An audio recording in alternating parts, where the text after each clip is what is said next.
सदा सस्वरूपं चिदानन्दकन्दं जगत्सम्भवस्थानसंहारहेतुं स्वभक्तेच्छया मानुषं दर्शयन्तं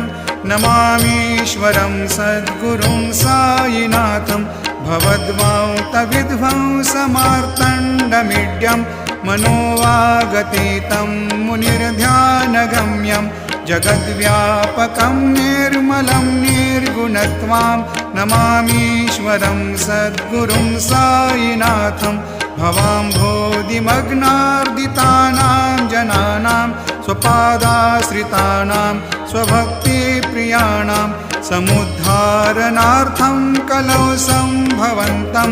नमामीश्वरं सद्गुरुं सायिनाथं सदा निम्बवृक्षस्य मूलाधिवासात् सुधास्राविणं